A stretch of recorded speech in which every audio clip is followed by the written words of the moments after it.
You want to see a bunch of certified phonies come to a second chance adoption fair. Seriously, it's crawling with people acting like they're saints, just because they're willing to buy a pet, provided it matches the furniture. I'm Abigail Larson, and I run the place. I thought I'd seen it all until my own parents, the same people who kicked me out 10 years ago for refusing to kill my dog to save a few bucks, walked in looking for a low-maintenance accessory. It's enough to make you sick. Like, share, comment, and subscribe to our channel.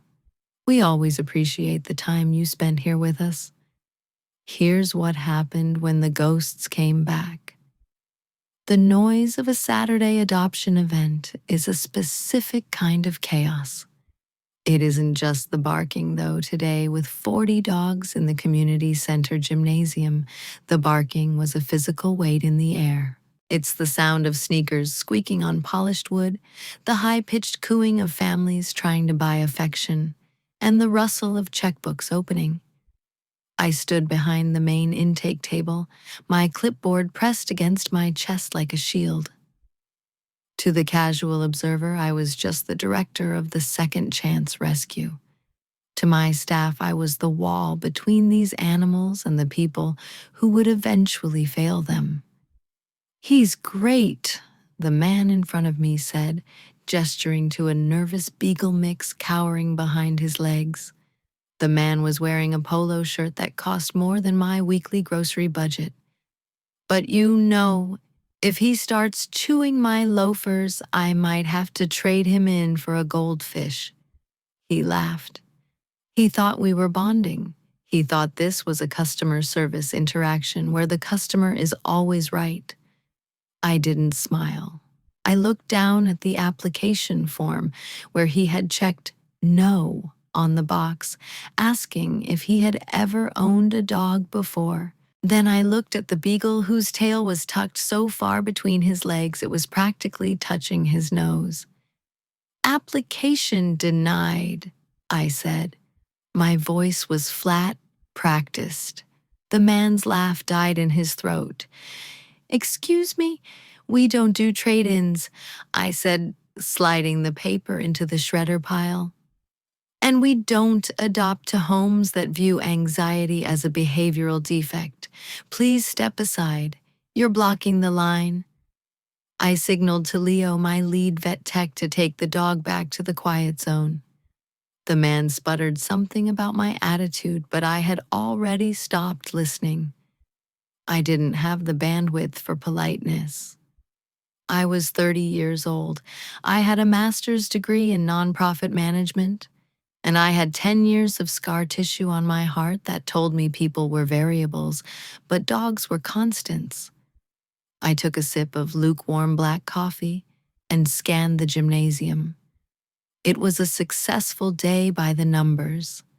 12 adoptions pending, donations overflowing the plastic bin, but success always left a bitter taste in my mouth. Every empty kennel meant a dog had found a home, but it also meant I had to trust a stranger to keep a promise. That was the hard part, the promise. I adjusted my face mask. We were technically under a kennel cough advisory, but honestly, I wore it to create a barrier between me and the public and walked toward the puppy pens. That's when I heard it. It came from a father kneeling next to a crying toddler near the exit. The boy had dropped his ice cream cone, or maybe he'd scraped his knee. I didn't see the injury, but I heard the father's comfort. "Stop crying, buddy." The father said, his voice breezy and dismissive. "It's just a toy. We can get a new one. It's easy. It's just a toy. We can get a new one." The gymnasium vanished. The smell of wet dog and floor wax was replaced by the stinging scent of antiseptic and rubbing alcohol. I was 20 years old. The fluorescent lights of the suburban veterinary clinic hummed with a headache-inducing buzz. It was a Tuesday late afternoon and the windows were dark with sleet. I sat on the hard plastic bench, my knuckles white as I gripped the leather collar of the only thing in the world that loved me unconditionally. Toby, my 4-year-old shepherd mix, was panting against my leg. He had a torn ligament and severe dysplasia in his left hip. He was in pain, but because I was holding him, he was trying to be brave. Across the waiting room, my parents stood together. They looked like a matched set of luggage, expensive, durable, and closed tight. My father, Grant Richardson, checked his watch. He didn't look angry. That would have been easier. Anger implies passion. He looked calculated. He looked like he was reviewing a quarterly earnings report that had come in under projection. "It's simple math, Abby," he said. He didn't lower his voice. He spoke with the confidence of a man who paid the bills and therefore owned the truth. "The surgery is $4,000. The rehab is another $2. The dog is 4 years old. He's a liability." "He's Toby," I whispered. I could feel the heat rising in my throat. "He's not a car. You can't just total him." My mother, Diane, sighed. She picked a piece of lint off her wool coat. "Honey, be reasonable. We have the vacation next month. We aren't going to cancel Europe to nurse a dog that's just going to limp anyway. It's cruel to keep him alive if he's suffering." "He's only suffering because you won't pay to fix him," I said, my voice cracking. Grant stepped closer. He smelled of expensive cologne and rain. "We don't throw good money after bad assets. Now here is the deal. You let the doctor put him to sleep. We go to dinner. We forget this happened. Or," he paused, letting the silence do the heavy lifting, "or you take him.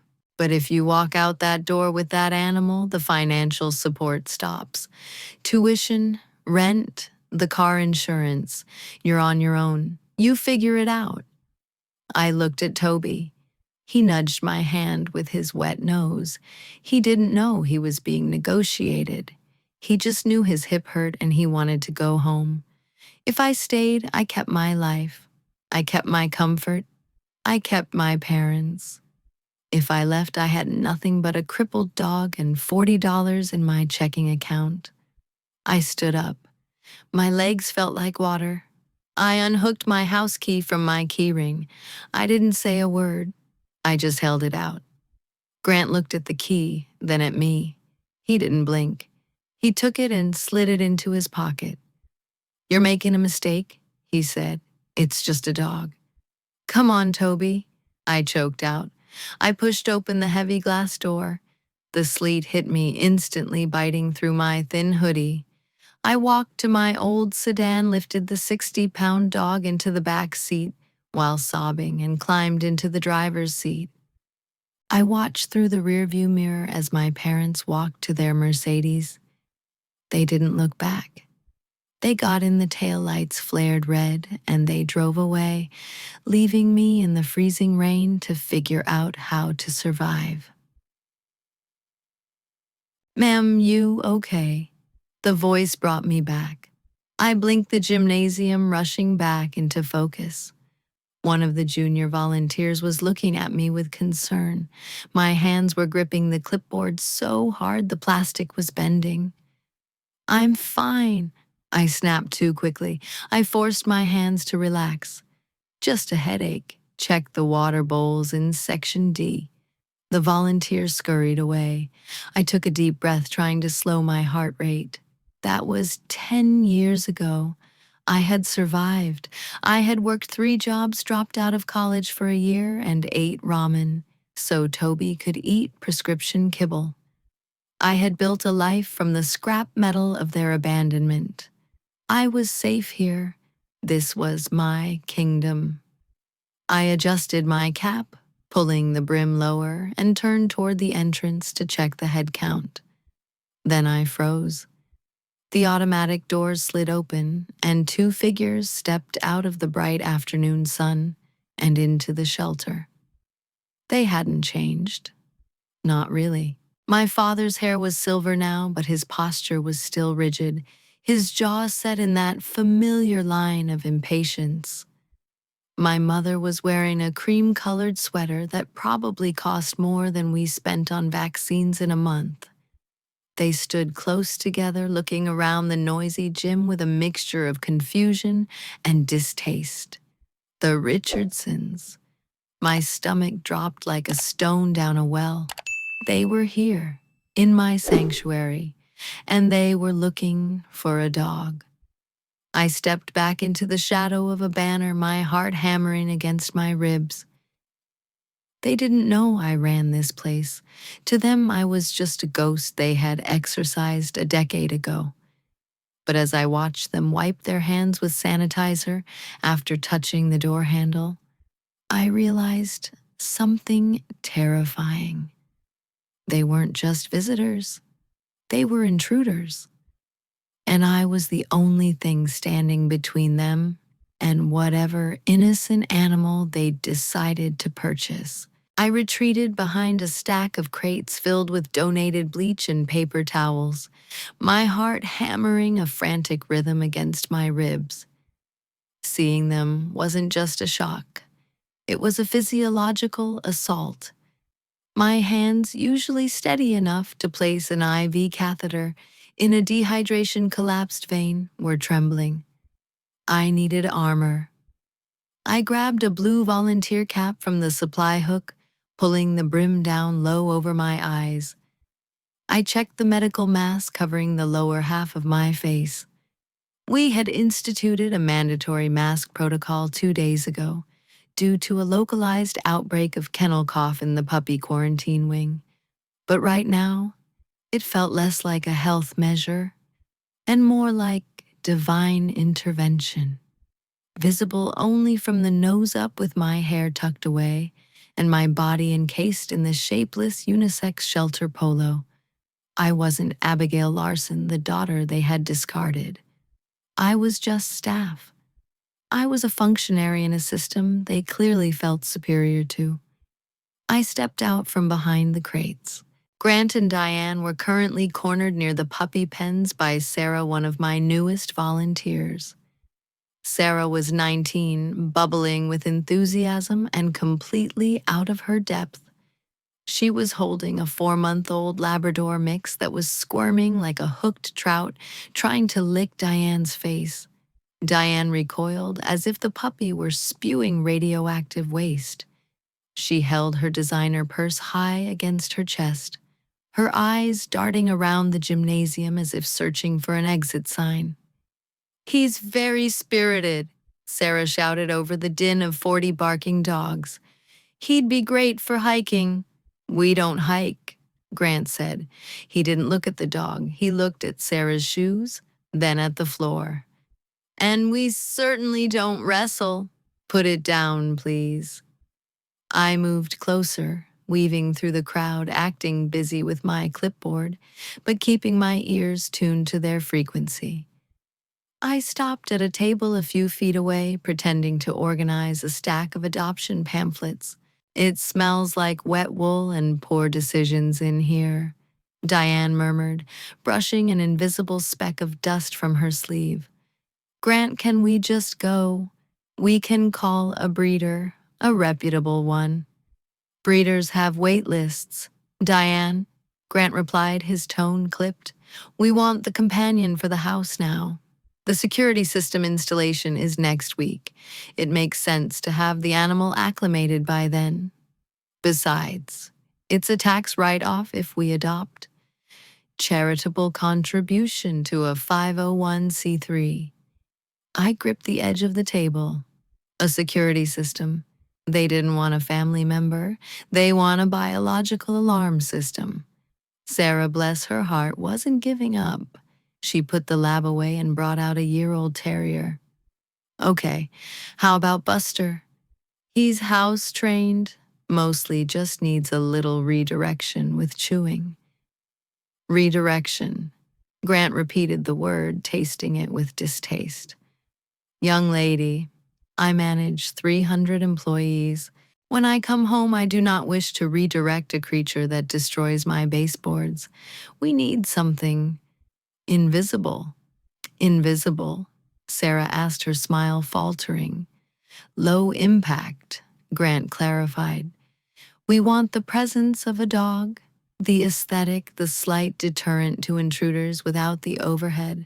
No long walks, no shedding, no behavioral projects. We want a dog that is already finished. Finished, I whispered to myself. Dead. You want a dead dog? Sarah looked lost. She was about to suggest a cat, which I knew would be a non-starter, so I stepped in. I couldn't let them abuse my volunteer any longer, and I needed to know exactly how deep their shallowness ran. I walked up to the group, my clipboard held against my chest like a shield.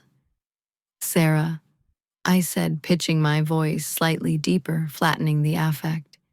Go help the struggling family in Zone B. I'll handle this consultation. Sarah looked at me with relief. Thanks, boss. She bolted. I didn't make eye contact. I looked at the paperwork in Grant's hand. I understand you're looking for a specific temperament, I said. Low energy, minimal maintenance. Exactly, Grant said, turning his attention to me. He didn't recognize the voice. Why would he? He hadn't heard it in a decade, and back then, it had been the voice of a pleading child, not a woman in charge. We want a pet that fits a quiet, structured lifestyle. We don't want chaos. We just want something sweet, Diane added, softening her tone, playing the role of the kindly grandmother. Something that just wants to sleep at our feet. We have a lovely sunroom. I looked at them then, really looked at them. They were older. Grant's neck was looser. Diane had lines around her mouth that makeup couldn't fill. But their eyes were the same, assessing, calculating value. They were shopping for a soul the way they shopped for a darker shade of paint for the dining room. I have a candidate, I said. The lie tasted like copper in my mouth. But he's not out here in the general population. He's in the sanctuary wing. Grant nodded approvingly. VIP section. Good. Lead the way. I led them away from the noise through the double doors that separated the gymnasium from the smaller carpeted conference room we used for our senior and special needs animals. The difference was instant. The roar of the adoption fair cut out as the doors swung shut, replaced by the low, soothing hum of a calm music playlist, soft piano and cello designed to lower canine heart rates. The air here smelled of lavender diffusers, not bleach. There were no metal cages. Instead, we had set up individual living room pods with armchairs, rugs, and orthopedic beds. Much better, Diane breathed, relaxing her shoulders. It's civilized. This is the Golden Oldies program, I explained, keeping my back to them as I walked toward the far corner. These dogs are all over 10 years old. They are past the chewing and jumping phase. They are, as you put it, finished products. I stopped at the last pod, lying on a thick memory foam mattress wrapped in a fleece blanket with a duck pattern, was Badger. To the shelter staff, he was Badger, a stray picked up 2 counties over, found wandering a highway, median emaciated and confused. But to me, he was Toby. He was so old now. His muzzle, once a distinct black mask, was entirely white. His golden coat was duller, thinned out by age and thyroid issues. He was sleeping deeply, his chest rising and falling in a slow, heavy rhythm. He didn't hear us approach. He had lost his hearing 2 years ago. I watched my parents look at him. I waited for the spark of recognition. I waited for my father to say, "Wait, that white patch on the paw." or for my mother to recognize the way his ears folded back. "Oh," Diane cooed, "look at him." She wasn't looking at Toby. She was looking at a prop. "He hasn't moved a muscle," Grant observed, stepping closer. "Is he—" "He's asleep," I said. "He sleeps about 18 hours a day. He's deaf, so he won't bark at the doorbell. He walks very slowly. He has zero interest in chewing shoes." Grant looked at Diane. I saw the calculation happening in real time. He saw a low-risk investment, a dog that offered the image of benevolence without the inconvenience of interaction. "He seems perfect," Grant said. He reached for the latch on the low gate. "Wait," I said, stepping between him and the dog. This was the test. If they were going to have him, they had to earn him. They had to prove they could handle the liability they had rejected 10 years ago. Full disclosure is required by state law. This is a hospice adoption. Grant pulled his hand back. "Hospice? He is estimated to be 14 or 15 years old." I lied about the age, slightly pushing it up to make him seem even more fragile. "He has significant arthritis in his hips. Some days he can't stand up on his own. You would need to physically carry him or use a sling to get him outside." I watched Grant's face. He didn't flinch at the physical labor. He was calculating the logistics. "We have a lift for the back deck," he said dismissively. "And the landscaper keeps the grass short. That's manageable. He requires a renal support diet." I continued, pressing harder. "It costs roughly $4 a can. He eats 2 cans a day, plus enzyme supplements, and he's incontinent when he sleeps sometimes. You will have to wash bedding daily. It is not a clean process." I wanted them to be disgusted. I wanted them to say, "No, that's too much work, we're leaving." I wanted them to fail the test so I could kick them out with a clear conscience. Instead, Grant smiled. It was a cold, tight smile. "Money isn't the issue, miss," he said, pulling a gold pen from his pocket. "We can hire a dog walker to handle the messes if need be, or buy new beds. What matters is that he fits the household rhythm. He's quiet. He's calm. He's not going to jump on the guests when we host the Rotary Club mixer." Diane nodded, peering over the gate at the sleeping dog. "He really is a sweet old soul. And look, he matches the hardwood in the den. He'll look lovely by the fireplace." She said it without irony. "He matches the hardwood." I felt a wave of nausea so strong I almost gagged behind my mask. They were doing it again. They were reducing a living, breathing, suffering creature to a piece of aesthetic furniture. They were willing to take him now, not because they loved him, but because his brokenness was finally convenient for them. His deafness was a feature, not a disability. His immobility was a selling point. "So," Grant said, tapping the pen against his palm, "where do we sign?" "We have the car out front. We can take him now." They didn't recognize him. They didn't care who he was. They just wanted to acquire the asset. "There's an application process," I said, my voice tight. "A background check. A vetting interview." "I'm sure we'll pass," Grant said, with the arrogance of a man who had never failed a background check in his life. "We're excellent candidates. High-income fenced yard, no other pets.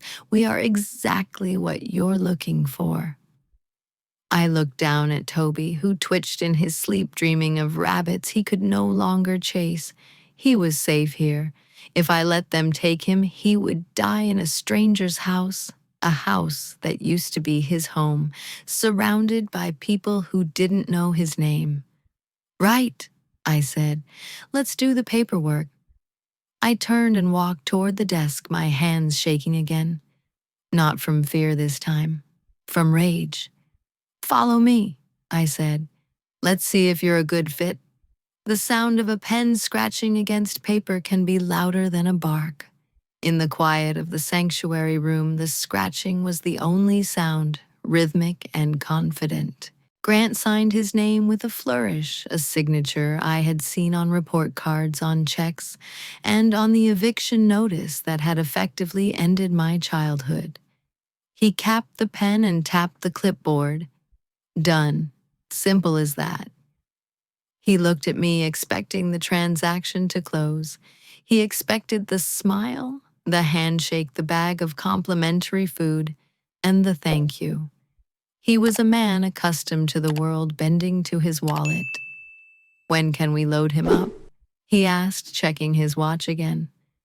"We have a dinner reservation at 6. I didn't take the clipboard. I left it sitting on the table between us, a plastic barrier separating two different realities. "You missed a box," I said. My voice was tight, vibrating in my chest like a growl I was trying to suppress. Grant frowned, putting his reading glasses back on. "I don't think so. I'm very thorough." "Question 14, I said. "Have you ever surrendered, given away, or euthanized a pet for non-medical reasons?" You checked. "No." "Because we haven't," Diane interjected, her voice light and airy.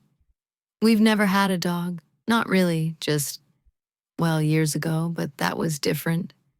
"Different, how?" I pressed. Grant sighed an impatient exhale through his nose. "Young lady, is this an interrogation?"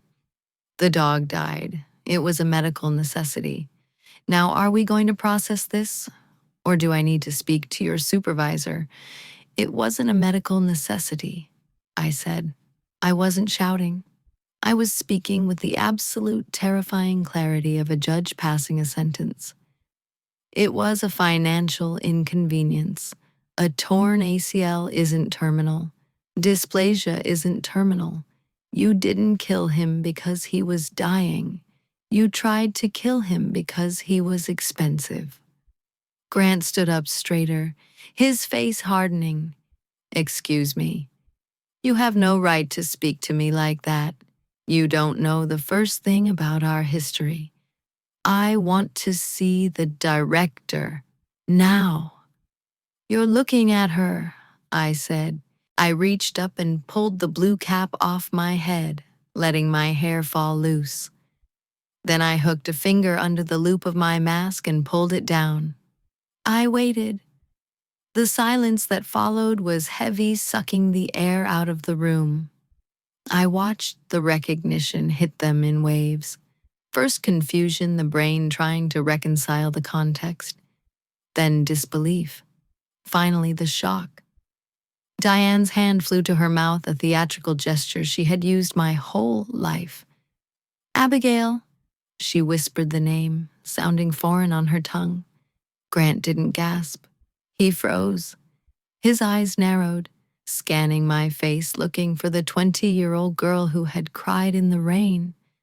He didn't find her. He found a 30-year-old woman with hard eyes and a business to run. "Hello, Dad," I said. "Hello, Mom." "My God," Grant said, his voice dropping an octave. You work here." "I run this place," I corrected, "and your application is denied." The shock on Grant's face curdled instantly into defensiveness. He didn't apologize. He didn't reach out to hug me. He did what he always did. He tried to regain control of the negotiation. "This is ridiculous," he sputtered, gesturing vaguely at the room. "You're holding a grudge. After 10 years, we come here to do a good thing, to adopt a rescue, and you're going to be petty? Petty." I laughed, a sharp, humorless sound. "You call it petty, I call it vetting. We don't adopt to people with a history of discarding family members when the medical bills get high." "We did not discard anyone," Grant snapped. His volume was rising now, cracking the peaceful veneer of the sanctuary. "We made a pragmatic decision. You were a child. You didn't understand the economics of the situation. We were trying to teach you responsibility. You taught me perfectly, I shot back. I learned that love is conditional. I learned that loyalty has a price tag. And I learned that if I ever got sick or broken, you'd probably trade me in for a newer model too. That is unfair. Abigail, Diane cried, tears welling up in her eyes, tears of embarrassment, not remorse. We loved that dog. It broke our hearts. It didn't break your bank account, though, did it? I slammed my hand down on the table, making them both jump. And now you're here. Why? Because you want a dog. No. You told me exactly what you want. You want something invisible. You want the aesthetic of a pet without the labor. You want a lamp that breathes. We can provide a good home. Grant yelled, stepping forward, invading my space. Look at us. We have a fenced yard. We have money. We can give this animal the best final years of its life. You would deny him that because you're angry about the past. That's unprofessional. That's cruel. It's not cruelty, I said, leaning in until we were nose to nose. It's protection. This dog, I pointed to the sleeping form in the corner, needs renal care. He needs diapers. He needs patience. You don't have patience, Dad. You have security systems and landscapers. You want a prop. And this dog is not a prop. He is a dog, Grant shouted. Stop acting like he's a person. It's an animal, and we are offering to take it off your hands. The shouting filled the small room, bouncing off the walls. Then a sound cut through the noise. Thump, thump, thump. We all stopped. In the corner on the plush orthopedic rug, the pile of blankets was moving. The vibration of Grant's booming voice, or perhaps the familiar sharp scent of his aftershave. The same brand he had worn for decades had pierced through the fog of the dog's deafness and sleep. Badger lifted his head. His eyes were milky with cataracts, but his nose was working overtime, twitching as he sampled the air. He let out a low, creaky groan, the sound of old joints protesting gravity, and pushed himself up. He's awake, Diane whispered, looking terrified. I held my breath. I expected him to be confused. I expected him to be scared of the shouting. Badger stood on trembling legs. He looked at me, then he looked past me. He locked onto the figure in the suit. He took a step, then another. His tail, a ragged plume of white and gold, began to sway. Thump, thump. Stay back, Grant said, taking a half step away. He looks aggressive, but Badger wasn't aggressive. He was remembering. The old dog shuffled across the room, ignoring me completely. He walked straight to Grant. He didn't jump. He couldn't anymore. But he pressed his heavy, warm body against Grant's legs. He leaned his entire weight into my father's shins, a gesture of absolute trusting reliance. Grant froze. He looked down, horrified and confused. Badger looked up, his cloudy eyes searching for Grant's face. He let out a soft woof and licked the hand that was hanging limp at Grant's side. It was a devastating display of grace. After the abandonment, the pain, the surgery, the cold nights, and the 10 years of absence, the dog didn't hold a grudge. He simply recognized the man who had once been his whole world. Get off, Grant muttered, but there was no force in it. He didn't push the dog away. He looked paralyzed. He likes you, Diane said, her voice trembling. Grant, look, he likes you. I watched them. I watched the dog offer forgiveness to the people who deserved it least. And then I saw the moment the realization hit. Grant looked down at the dog's flank. The fur there was thin, revealing the jagged silvery line of a surgical scar that ran down the left hip. Grant's eyes widened. He looked at the scar, then he looked at the dog's face, really looked at it. He saw the asymmetrical white patch on the nose. He saw the specific way the dog's left ear folded slightly at the tip. The color drained from his face so fast, it looked like he might faint. "My God," he whispered. He looked at me. His eyes were wide, filled with a sudden dawning horror. "Abigail," he croaked. "The hip, the scar. That's the surgery," I said, my voice dropping to a whisper. "The one you wouldn't pay for, the one you said was throwing money away." Diane stepped closer, her hands shaking. She stared at the dog. "Toby," she breathed. The name acted like a spark. Hearing it even from lips that hadn't spoken it in a decade made the dog's tail wag harder. He turned to Diane and nudged her hand, looking for a scratch behind the ears. "It can't be," Grant said. He sounded sick. He would be dead by now. You took him 10 years ago." "I took care of him," I said. "I worked 3 jobs. I ate ramen noodles for 2 years so he could have physical therapy. I saved him. And he lived. He lived a whole life without you." Diane fell to her knees. She didn't care about her cream-colored pants or the dirty floor. She buried her hands in the dog's fur. "Oh, Toby. Oh, sweet boy." Toby licked the tears off her face. It was the ultimate twisting of the knife. If he had growled, they could have written him off as a bad dog. If he had ignored them, they could have pretended he was just a stranger. But his love was a mirror, and in it, they were forced to see exactly how small and cruel they had been. "You wanted a low-maintenance dog," I said, my voice shaking with the effort to keep from crying myself. "You wanted a dog that was finished. Well, here he is.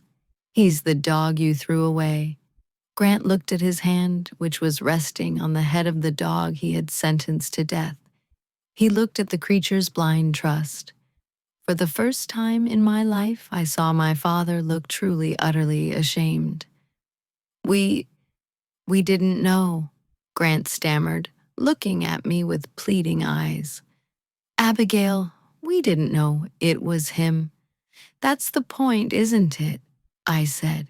"You never looked close enough to see him then. Why would you recognize him now?" The silence that followed was broken only by the sound of Toby's tail hitting the floor, a steady beat of loyalty that echoed like a gavel in a courtroom. Thump, thump, thump. The rhythmic thumping of Toby's tail against the floorboards was the only sound in the room, a metronome ticking away the seconds of a decade-long silence.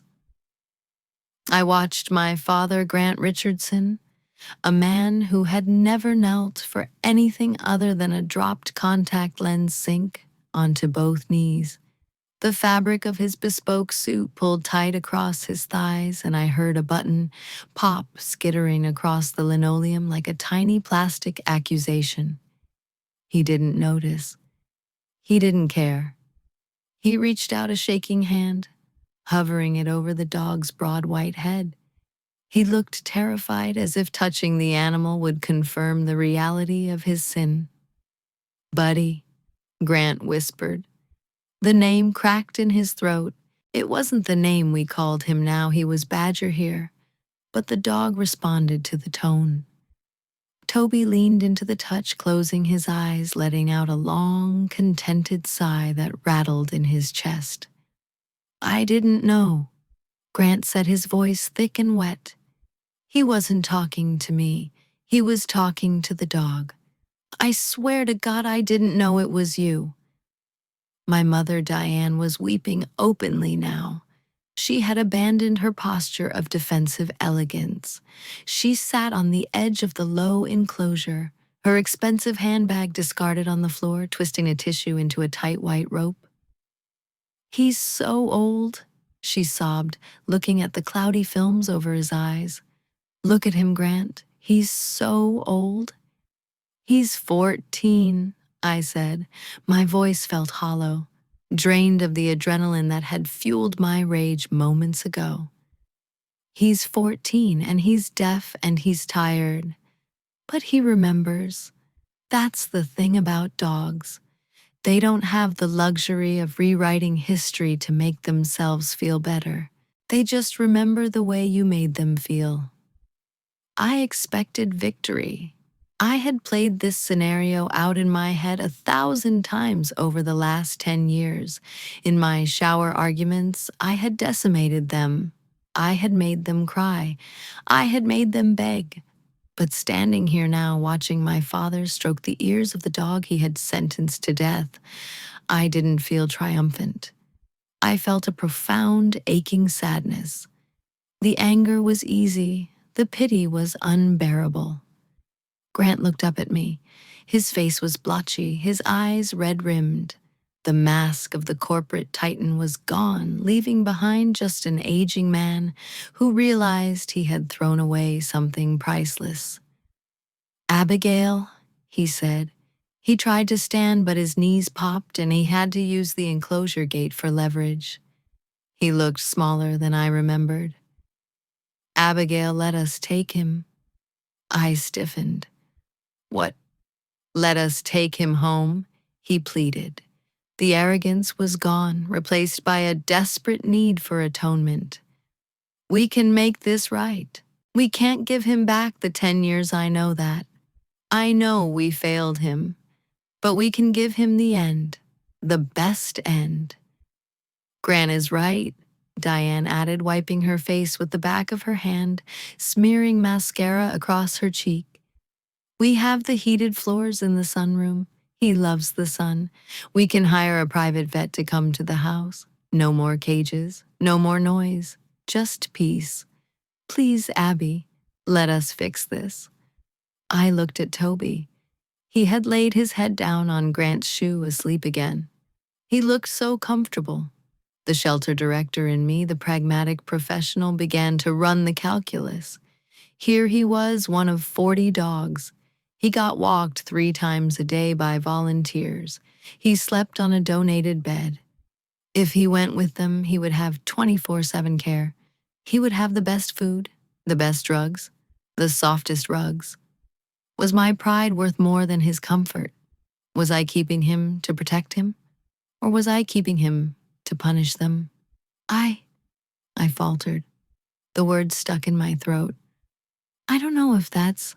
We'll pay for everything, Grant interrupted, mistaking my hesitation for a negotiation. Double the adoption fee, a donation to the shelter, whatever you want. Just let us take our dog home. Our dog. The possessiveness of it stung, but the temptation was real. Toby deserved a mansion. He deserved to die knowing he was back with his original pack. If I denied him that because I hated my parents, wasn't I just using him as a pawn, just like they had? I opened my mouth, the word okay, forming on my lips, heavy and bitter. Application denied. The voice came from the doorway. It was deep, gravelly, and absolutely final. We all turned. Standing in the entrance of the sanctuary room was Leo. Leo was my lead veterinary technician, a 28-year-old former combat medic who was built like a refrigerator and covered in tattoos. He was holding a tablet in one hand and leaning against the doorframe with crossed arms, effectively blocking the only exit. He wore his scrubs like armor. He walked into the room, his heavy boots silent on the carpet. He didn't look at my parents. He looked at the dog, checking Toby's breathing rate from a distance. Then he looked at me. Leo, I started. We were just discussing. I heard, Leo said. He stepped between me and my parents, a physical wall of muscle and ink. He tapped the screen of his tablet. I pulled the microchip history and the original surrender notes from the vet clinic database. We share records with the county. He turned to Grant. Leo was 3 inches taller than my father and infinitely more imposing. Mr. Richardson, Leo said. His tone was polite, but it was the terrifying politeness of a bouncer telling you it's time to leave. I'm the medical director for this facility. My job is to ensure the welfare of these animals, and medically speaking, this placement is a no-go. Excuse me. Grant bristled, trying to summon his old authority. We are offering this dog a life of luxury. Who are you to say it's a no-go? I'm the guy who has to pick up the pieces when luxury gets inconvenient again, Leo said calmly. He scrolled through the tablet. This dog has severe separation anxiety. He requires stability, routine. He trusts the people in this building. Moving him to a new environment is already a stressor. Moving him to an environment with people who have a documented history of conditional affection, that's a surrender risk. We wouldn't surrender him, Diane cried. We want to love him. Leo looked at her, his expression unreadable. Ma'am, with all due respect, you surrendered him over a torn ligament. This dog is now in renal failure. He's going to lose control of his bowels. He's going to howl at night because he's confused. He's going to cost thousands of dollars a month just to keep comfortable. The last time things got hard, you opted out. Protocol says I can't bet this dog's life on the hope that you've changed. It was 10 years ago, Grant shouted.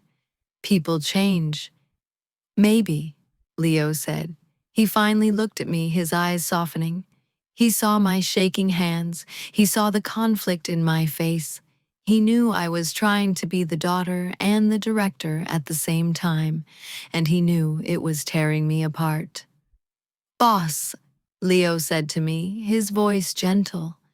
I'm flagging this application, medical hold. We don't adopt to households with prior euthanasia attempts for treatable conditions. It's in the bylaws.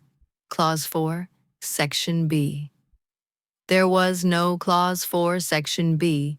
Leo was making it up. He was giving me an out. He was taking the weapon out of my hand and using it himself so I didn't have to be the executioner. I looked at Leo, gratitude flooding my chest. Then I looked at my parents. They looked defeated. The bad cop had arrived and he wasn't interested in their money or their guilt. He's right, I said, my voice gaining strength.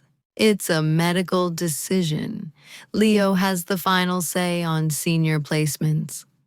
Grant looked from Leo to me. He saw the united front. He saw the wall. He slumped the fight draining out of him. He looked down at Toby, who was snoring softly, oblivious to the fact that his fate had just been decided by a lie and a tattooed angel. Grant's voice broke. We just wanted to say, sorry. You can't say it to him, Leo said, stepping back slightly, opening the space just a fraction. He's deaf. He can't hear your apology, but you can show him. Leo looked at me, a silent question in his eyes. What do you want to do, boss? I took a deep breath. The anger was gone. The fear was gone. All that was left was the reality of 3 broken people and 1 good dog. You can't take him, I said softly. He stays with us. This is his home. My parents looked like they were waiting for the eviction order. They braced themselves to be thrown out, but I looked at the way Toby's paw was resting on my father's shoe. I looked at the way my mother was looking at him like he was the only thing in the world that mattered. But, I said. They both looked up. We're short-staffed on weekends, I lied. And the seniors need grooming. It calms them down. I walked over to the supply shelf and picked up a soft bristled brush. I weighed it in my hand. It was a small thing, a simple thing. "If you want to do something for him," I said, walking back to them, "don't write a check. He can't eat money." I held the brush out to my father. "Sit with him, brush him, be with him until we close. That's the only penance he understands." Grant looked at the brush like it was a holy relic. He reached out and took it, his fingers brushing against mine. His hand was cold. "Thank you," he whispered. "Don't thank me," I said, stepping back to stand beside Leo. "Just don't stop brushing." I stepped back into the shadow of the doorframe, leaning against the cool metal jamb. Beside me, Leo let out a long, slow exhale, his arms uncrossing as the tension in his shoulders finally dropped. "You're nicer than I would have been," he murmured, his voice low enough that only I could hear. "I would have called security. I would have trespassed them." "I know," I whispered, keeping my eyes fixed on the scene in the corner of the room. "And that would have felt good. For about 5 minutes, it would have felt like justice." "It is justice," Leo argued gently. "No," I said. "That's revenge. Revenge is about me. It's about my pain. But this," I gestured toward the low enclosure where my parents sat, "this is about him." In the center of the room, the dynamic of my entire childhood had inverted. Grant Richardson, a man who viewed time as a commodity to be billed in 6-minute increments, was sitting on a cheap plastic folding chair. His Italian leather loafers were scuffed against the linoleum. His suit jacket was draped over the railing, forgotten. He was holding the brush I had given him, a simple rubber-toothed grooming tool that cost $4 at a pet supply warehouse. He held it with a reverence usually reserved for antique crystal. With slow, hesitant strokes, he pulled the brush through Toby's thick, white-flecked coat. Swish, swish, swish. The sound was hypnotic. Toby Badger, to the rest of the world, was in ecstasy. He was leaning so hard against my father's legs that I thought Grant might tip over. The old dog's eyes were closed, his mouth slightly open, in a loose, goofy grin. He didn't know that these people had almost killed him. He didn't know they had spent the last decade ignoring his existence. He only knew that the hands he remembered were finally touching him again. My mother, Diane, wasn't brushing. She was just sitting on the floor, her legs tucked under her, stroking Toby's velvet ears. She wasn't crying anymore. She just looked tired. The frantic need to acquire the dog had vanished, replaced by a heavy, quiet sadness. She was realizing minute by minute exactly what she had thrown away. "Look at that fur," Leo noted. "He's blowing his coat." "Stress shedding," I said. "And the season change." Clumps of golden hair were drifting onto Grant's dark trousers. 10 years ago, he would have been apoplectic about the mess. He would have called it filth. Today, he simply brushed the hair off his knee and went back to grooming the dog. He was serving the animal. For the first time in his life, he was the one doing the labor, and the dog was the one receiving the benefit. "I didn't do this for them, Leo," I said softly. "If I kicked them out, Toby would be confused. He would wonder why the nice smell went away. He would feel my anger. I'm not letting them stay because I forgive them. I'm letting them stay because Toby deserves to be happy, even if the source of that happiness is flawed." It was a strange kind of power. I could have destroyed them. I could have screamed until my throat bled. But simply watching them realize that they were guests in the life of a creature they once owned was a far more profound punishment. They were visiting a ghost. The hour stretched on. The sun began to dip below the high windows of the gymnasium, casting long, dusty beams of orange light across the floor. The noise from the main hall began to die down as the event wrapped up. Volunteers were stacking chairs. The barking had subsided to a few tired woofs. I checked my watch. It was time. I walked over to the enclosure. My footsteps were heavy. "We're closing," I said. The spell broke. Grant stopped brushing. He looked up at me, blinking as if waking from a trance. He looked down at the brush in his hand full of gray and gold fur, and then at the dog. "All ready?" he asked. His voice was raspy. "The facility closes at 5, I said. "We have to lock up." Grant nodded slowly. He didn't argue. He didn't try to offer me money again. He stood up, his knees cracking loudly in the quiet room. He reached down and gave Toby one last firm pat on the flank. "Good boy," he whispered. "You're a good boy, buddy." Toby didn't get up. He was exhausted, sated by the attention, and drifting into a deep sleep. Diane stood up and brushed the lint off her pants, but the motion was half-hearted. The pristine image was gone. She looked at me, her eyes searching for a bridge I wasn't willing to build. "Abigail," she started, can we call you?" I looked at her. I looked at the woman who had sat in that passenger seat 10 years ago and watched me walk into the rain. I didn't hate her. I just didn't need her. "I'm here every day," I said.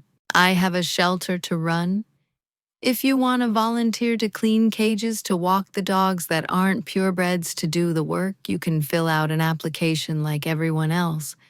But I'm not your daughter right now. I'm the director." It wasn't a no, but it was a high bar. I knew with a sinking certainty that they wouldn't come back to clean cages. That was work. They wanted redemption, but they probably weren't willing to sweat for it. Grant understood. He nodded, a sharp, concise movement. He placed the brush on the table. "Goodbye, Abigail," he said. "Goodbye," I replied. I watched them walk out. They moved slower than when they had arrived. They walked apart, not touching, carrying the heavy, invisible weight of regret. The automatic doors slid open, and they stepped out into the twilight, returning to their perfect empty house. I turned back to the room. Leo was already moving to prep the van for transport. I opened the gate and sat down on the rug next to Toby. He grunted and shifted, resting his heavy head in my lap. I ran my hand over his ears, feeling the warmth where my mother's hand had been. I felt lighter. For 10 years, I had carried the weight of their rejection. I had let it fuel me, let it build the walls of this shelter. I thought that if I saved enough dogs, I could prove them wrong. I thought I was fighting them. But sitting there in the quiet, I realized the war was over. I hadn't just saved Toby. Toby had saved me.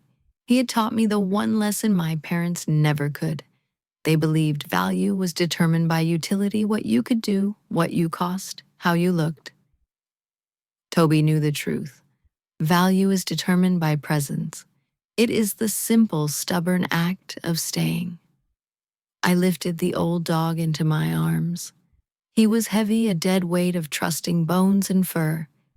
I carried him out to the van, his head resting on my shoulder, his slow heartbeat thumping against my chest. We didn't need their apology. We didn't need their money. We had each other, and in the end, that was the only wealth that mattered. Loyalty isn't just about staying when it's easy. It's about remembering who you love, even after they've forgotten you, and having the grace to welcome them back, even if only for an hour before letting them go for good. And that brings us to the close of Abigail and Toby's journey. Have you ever had to protect a loved one from family members who didn't value them? Don't be shy about sharing your experiences in the comments. Your story might be the inspiration for our future episodes. We read every single comment. We truly appreciate you being here. There are even more captivating stories waiting for you right on your screen. Please click one now so you don't miss the ending. I look forward to seeing you in the next video. This has been a story from Ashes of Revenge. We'll see you next time.